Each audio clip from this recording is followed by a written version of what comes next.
Maganda kasi siya oh. Yun oh, may bakal pa oh. So yan yung nagustuhan ko sa kanya. Tapos pang wave talaga siya. Yan. Tapos ito yung side mirror. Yan, pang forma lang talaga siya oh.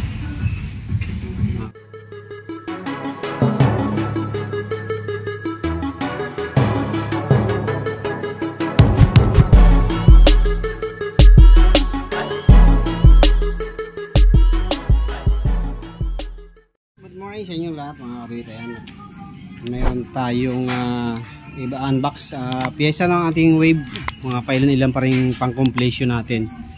So order tayo ng footrest dito, tapos side mirror. Tingnan natin kung maganda yung side mirror na yan. Pang ano lang dito lang naman sa loob. Tingnan natin, ito yung footrest kasi kay boss ang mga footrest ay mga ordinary lang, yung mga guma-gumang ano lang. So ito nag-order tayo 160. Maganda kasi siya oh. Yun oh, may bakal pa oh. So yan yung nagustuhan ko sa kanya. Tapos pang wave talaga siya. Yan. So ito.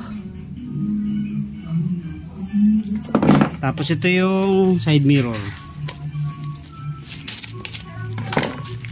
Maliit na side mirror lang to, pang forma-forma lang.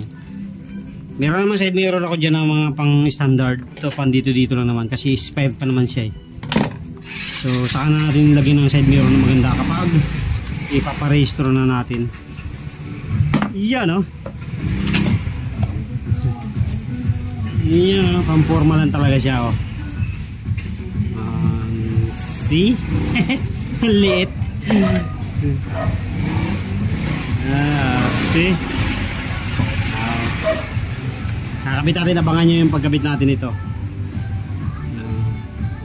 Pang forma lang to talaga, hindi siya pang daily use. Pang forma lang talaga siya.